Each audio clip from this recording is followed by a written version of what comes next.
마태복음 21장. 그들이 예루살렘에 가까이 가서 감람산 벳바게에 이르렀을 때에 예수께서 두 제자를 보내시며 이르시되 너희는 맞은편 마을로 가라. 그리하면 곧 매인 나귀와 나귀 새끼가 함께 있는 것을 보리니 풀어 내게로 끌고 오라. 만일 누가 무슨 말을 하거든 주가 쓰시겠다 하라. 그리하면 즉시 보내리라 하시니 이는 선지자를 통하여 하신 말씀을 이루려 하심이라 일렀으되 시온 딸에게 이르기를 내 왕이 내게 임하나니 그는 겸손하여 나귀 곧 멍에 매는 짐승의 새끼를 탔도다 하라 하였느니라. 제자들이 가서 예수께서 명하신 대로 하여 나귀와 나귀 새끼를 끌고 와서 자기들의 겉옷을 그 위에 얹음에 예수께서 그 위에 타시니 무리의 대다수는 그들의 겉옷을 길에 펴고 다른 이들은 나뭇가지를 베어 길에 펴고 앞에서 가고 뒤에서 따르는 무리가 소리 높여 이르되 호산나 다윗의 자손이여 찬송하리로다. 주의 이름으로 오시는 이여 가장 높은 곳에서 호산나 하더라. 예수께서 예루살렘에 들어가시니 온 성이 소동하여 이르되 이는 누구냐 하거늘 무리가 이르되 갈릴리 나사렛에서 나온 선지자 예수라 하니라. 예수께서 성전에 들어가사 성전 안에서 매매하는 모든 사람들을 내쫓으시며 돈 바꾸는 사람들의 상과 비둘기 파는 사람들의 의자를 둘러 엎으시고 그들에게 이르시되 기록된 바 내 집은 기도하는 집이라 일컬음을 받으리라 하였거늘 너희는 강도의 소굴을 만드는도다 하시니라. 맹인과 저는 자들이 성전에서 예수께 나아오매 고쳐주시니 대제사장들과 서기관들이 예수께서 하시는 이상한 일과 또 성전에서 소리질러 호산나 다윗의 자손이여 하는 어린이들을 보고 노하여 예수께 말하되 그들이 하는 말을 듣느냐. 예수께서 이르시되 그렇다. 어린 아기와 젖먹이들의 입에서 나오는 찬미를 온전하게 하셨나이다 함을 너희가 읽어본 일이 없느냐 하시고 그들을 떠나 성 밖으로 베다니에 가서 거기서 유하시니라. 이른 아침에 성으로 들어오실 때에 시장하신지라. 길가에서 한 무화과 나무를 보시고 그리로 가사 잎사귀밖에 아무것도 찾지 못하시고 나무에게 이르시되 이제부터 영원토록 내가 열매를 맺지 못하리라 하시니 무화과 나무가 곧 마른지라. 제자들이 보고 이상히 여겨 이르되 무화과 나무가 어찌하여 곧 말랐나이까. 예수께서 대답하여 이르시되 내가 진실로 너희에게 이르노니 만일 너희가 믿음이 있고 의심하지 아니하면 이 무화과 나무에게 된 이런 일만 할 뿐 아니라 이 산더러 들려 바다에 던져지라 하여도 될 것이요 너희가 기도할 때에 무엇이든지 믿고 구하는 것은 다 받으리라 하시니라. 예수께서 성전에 들어가 가르치실세 대제사장들과 백성의 장로들이 나아와 이르되 내가 무슨 권위로 이런 일을 하느냐 또 누가 이 권위를 주었느냐. 예수께서 대답하시되 나도 한 말을 너희에게 물으리니 너희가 대답하면 나도 무슨 권위로 이런 일을 하는지 이르리라. 요한의 세례가 어디로부터 왔느냐 하늘로부터냐 사람으로부터냐. 그들이 서로 의논하여 이르되 만일 하늘로부터라 하면 어찌하여 그를 믿지 아니하였느냐 할 것이요 만일 사람으로부터라 하면 모든 사람이 요한을 선지자로 여기니 백성이 무섭다 하여 예수께 대답하여 이르되 우리가 알지 못하노라 하니 예수께서 이르시되 나도 무슨 권위로 이런 일을 하는지 너희에게 이르지 아니하리라. 그러나 너희 생각에는 어떠하냐. 어떤 사람에게 두 아들이 있는데 맏아들에게 가서 이르되 예 오늘 포도원에 가서 일하라 하니 대답하여 이르되 아버지 가겠나이다 하더니 가지 아니하고 둘째 아들에게 가서 또 그와 같이 말하니 대답하여 이르되 실소이다 하였다가 그 후에 뉘우치고 갔으니 그 둘 중에 누가 아버지의 뜻대로 하였느냐. 이르되 둘째 아들이니이다. 예수께서 그들에게 이르시되 내가 진실로 너희에게 이르노니 세리들과 창녀들이 너희보다 먼저 하나님의 나라에 들어가리라. 요한이 의의 도로 너희에게 왔거늘 너희는 그를 믿지 아니하였으되 세리와 창녀는 믿었으며 너희는 이것을 보고도 끝내 뉘우쳐 믿지 아니하였도다. 다른 한 비유를 들으라.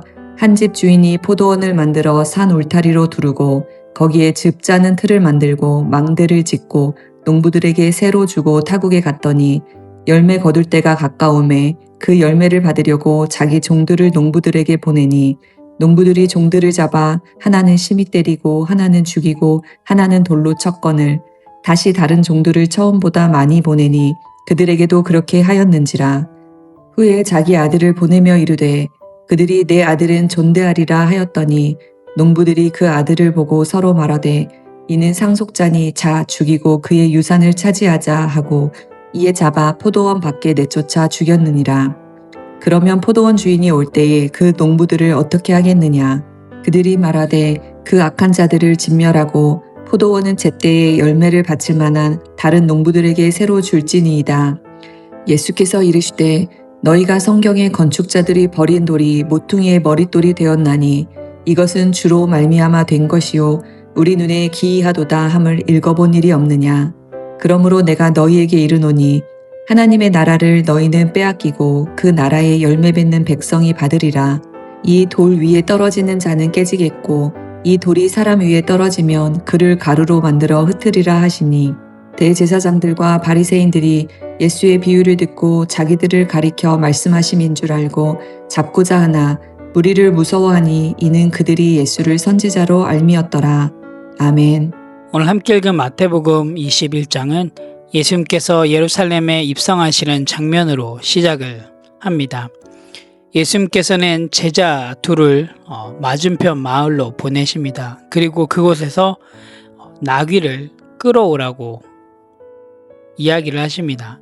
그리고 예수님께서는 그 위에 올라타 예루살렘으로 들어가십니다.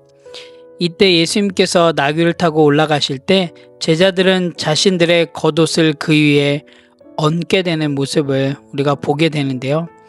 이 모습은 사실 일반적인 왕의 입성과는 달리 화려한 마차나 말이 아닌 겸손한 나귀를 타고 오시는 예수님 앞에서 자신들의 겉옷을 나귀 위에 얹혀드림을 통해서 예수님에 대한 존경과 또 자신들의 소유를 기꺼이 주님께 내어놓는 헌신의 모습을 살펴볼 수 있습니다.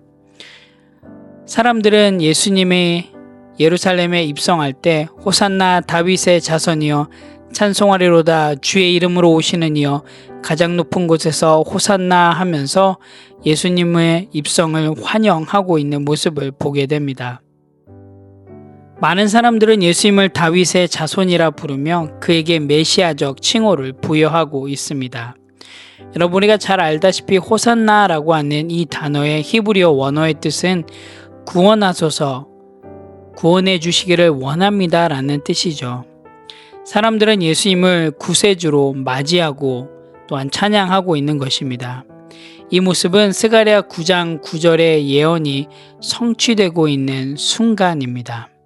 그럼에도 불구하고 10절의 말씀을 보면 예수님께서 예루살렘 성에 입성하셨을 때 많은 사람들이 예수님의 입성을 환영했음에도 불구하고 여전히 예수님이 누구신지 명확히 이해하지 못하는 사람을 우리가 10절의 말씀을 통해서 볼 수가 있습니다. 즉 예수님이 어떠한 일을 하기 위해 오셨는지에 대해서 아무런 관심도 없는 모습들을 보여주고 있습니다.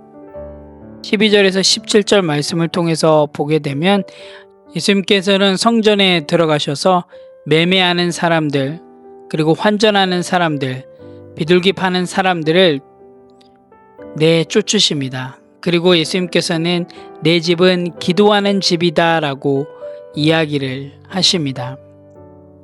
예수님은 하나님의 집이 장사하는 곳으로 변질된 것에 대한 엄청난 분노를 느끼시고 또한 그것에 대해서 심판을 선언하고 계십니다. 이 사건을 통해서 우리가 볼 수 있는 것은 예수님의 권위와 또 성전의 중요성을 보여주며 더 나아가서는 영적 순결과 하나님 앞에 진심으로 드리는 예배에 대해서 이야기해주고 있습니다. 이후에 예수님께서는 무화과 나무를 저주하시게 됩니다. 18절 22절의 말씀을 보면 아침에 예수님께서 무화과 나무를 보시고 잎만 있고 열매가 없는 것을 보시고 저주를 합니다. 그리고 그 나무는 마르게 됩니다. 이것은 외형적으로는 신앙이 있는 것처럼 보이지만 실제적으로는 열매 맺지 않고 있는 이스라엘의 종교 지도자들을 비유적으로 심판하신 사건입니다.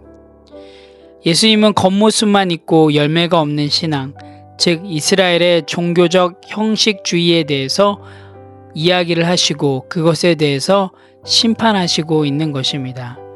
즉 예수님은 겉모습만 갖춘 신앙생활을 무화과 나무를 통해서 경고하고 계신 것입니다. 23절에서 27절의 말씀을 보면 예수님께서 성전에서 가르치실 때에 대제사장들과 또한 백성의 장로들이 나와서 내가 무슨 권위로 이런 일을 하느냐, 누가 또 이 권위를 주었느냐라고 하면서 예수님의 권위에 대해서 질문하게 됩니다. 그들은 예수님의 권위에 대해서 의문을 제기하지만 예수님은 도리어 그들에게 이러한 질문을 하십니다. 요한의 침례가 어디서 왔느냐고. 그리고 예수님께서는 이 질문을 통해서 그들의 위선을 폭로하기 시작하십니다. 그들은 이 질문에 대해서 답을 하지 못합니다. 그리고 결국 예수님의 권위를 인정할 수밖에 없는 위기에 놓이게 됩니다. 예수님은 이 질문을 통해서 종교 지도자들이 진정한 권위를 무시하고 자신의 위치만을 고수하려고 하는 그 태도를 지적하고 있는 것이죠. 28절에서 46절은 우리가 잘 알고 있는 두 아들과 포도원 농부의 비유를 기록하고 있습니다. 28절에서 32절은 두 아들의 비유를 기록하고 있는데요. 첫째 아들은 처음에는 아버지의 명령을 지킨다고 했지만 결국에는 그 아버지의 명령을 따르지 않았고, 둘째 아들은 처음에는 아버지의 명령을 거부했지만 나중에 뉘우치고 순종하여 일을 하였습니다. 두 아들의 비유가 강조하고 있는 것은 바로 회개와 순종의 중요성입니다. 비록 처음에는 거부했지만 진정한 회개는 행동으로 나타남을, 즉 하나님의 뜻대로 행하는 것을 통해서 이루어짐을 마태복음 21장을 통해서 살펴볼 수 있습니다. 이 두 아들의 비유를 통해서 우리가 볼 수 있는 것은 우리의 말보다 행동이 더 중요함을, 그리고 진실된 마음으로 하나님께 돌아감이 중요함을 오늘 살펴볼 수가 있습니다. 33절에서 46절은 포도원 농부의 비유를 기록하고 있습니다. 여기서 포도원 주인은 하나님을 나타내고요. 또한 포도원은 이스라엘 민족을 상징합니다. 주인이 모든 것을 준비하고 농부들에게 세를 준 것은 하나님께서 이스라엘에게 많은 은혜와 축복을 베풀고 그들을 돌볼 책임을 맡긴 것을 의미합니다. 여기서 농부나 종들은 선지자들과 지도자들을 상징하고요. 주인이 타국에게 간 것은 하나님이 인간에게 청지기로서 맡기신 것을 의미하고요. 또한 그 맡기심에 따라서 하나님께서 그것을 지켜보고 있는 상황을 의미하고 합니다. 포도원 농부들은 결국 포도원 주인이 보낸 아들을 죽이려고 합니다. 여러분, 이 모습은 우리가 어디서 살펴볼 수가 있나요? 바로 메시아를 거부하고 결국 예수님을 십자가에 못 박으려고 하는 그 모습들을 우리가 살펴볼 수가 있습니다. 이 비유를 통해서 예수님께서는 하나님의 사랑과 은혜를 거절한 이스라엘의 불순종과 또한 그 결과로 인한 심판을 경고하고 계십니다. 또한 하나님께서는 믿음 있는 자들에게 하나님의 나라를 맡기실 것을 이야기해 주고 있습니다. 오늘 함께 읽은 마태복음 21장은 예수님의 왕으로서의 입성이면서 또한 겸손의 왕이심을 보여주고 있습니다. 또한 예수님의 사역이 단지 평온하고 기쁜 환영에만 그치지 않고 성전 내의 부정과 또한 권위에 대한 도전을 포함하고 있음을 보여줍니다. 제자들과 또 많은 무리들, 또 지도자들 모두가 예수님 앞에서 자기의 위치를 다시 살피게 됩니다. 마태복음 21장을 통해서 나는 누구를 왕으로 모시는가? 내 삶 가운데 진정한 열매는 무엇인가? 라고 하는 그 질문들을 좀 던져볼 수 있습니다. 오늘 함께 읽은 마태복음 21장을 통해서 또 건강한 성도에게 적용해야 될 부분들을 함께 생각해 보길 원합니다. 첫 번째로는 예수님을 나의 삶의 왕으로 인정하기입니다. 단순히 우리의 입술을 통해서 예수님은 주님이십니다 라고 말하는 것을 넘어서 우리들의 삶의 모든 부분에서 우리들의 삶에서 우리들의 삶 가운데 행해지는 모든 결정 가운데 예수님의 뜻을 먼저 구하고 또한 말씀대로 기준을 삼고 나아가는 삶이 곧 예수님을 우리의 삶의 왕으로 인정하는 삶입니다. 오늘 하루 어떠한 일을 행함에 있어서 하나님의 말씀의 기준을 삼으시길 바랍니다. 그리고 하나님의 뜻을 구하고 우리들의 감정보다, 우리들의 생각보다, 우리들의 의지보다 하나님의 말씀대로 행함을 통해서 여러분의 삶의 고백을 통해서 많은 사람들이 누가 우리의 삶의 주인임을 증명해내시는 그런 귀한 하루가 되시기를 간절히 소망합니다. 두 번째로는 나의 삶 가운데 신앙의 열매가 있는지 점검하자입니다. 여러분, 오늘 마태복음 21장에서 기록하고 있는 그 무화과 나무는 잎은 무성했습니다. 하지만 가장 중요한 열매가 없었습니다. 우리의 믿음도 혹여나 이와 같지 않은지 오늘 하루 한번 점검해 보시길 원합니다.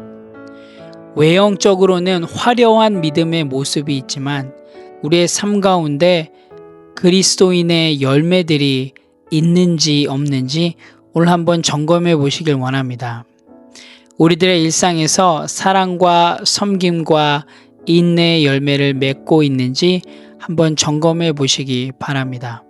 그래서 여러분의 삶 가운데 정말로 더 많은 그런 성령의 열매들이 맺히는 그런 귀한 하루의 삶이 되시기를 간절히 소망합니다. 함께 기도하겠습니다. 하나님, 참 감사합니다. 하나님, 오늘도 저희들 말씀 가운데 인도해 주셔서 참 감사합니다. 하나님, 오늘 한번 저희들의 삶의 모습들을 돌아보길 원합니다. 하나님, 정말로 저희들 열매 없는 신앙인이 되지 않길 원합니다. 날마다 하나님의 말씀의 기준대로 살아감을 통하여서 삶 속에서 정말로 성령의 열매들이 맺히는, 그리고 정말 우리의 삶을 통하여서 우리의 삶의 주인이 누구신지, 우리의 삶의 왕이 누구신지 하나님 고백되어지고 증명되어지는 그런 귀한 하루의 삶이 될 수 있도록 인도하여 주시옵소서. 오늘 하루도 하나님께서 주신 그 은혜로 넉넉히 승리할 수 있도록 인도하여 주시옵소서. 감사드립니다. 예수님의 이름으로 기도합니다. 아멘.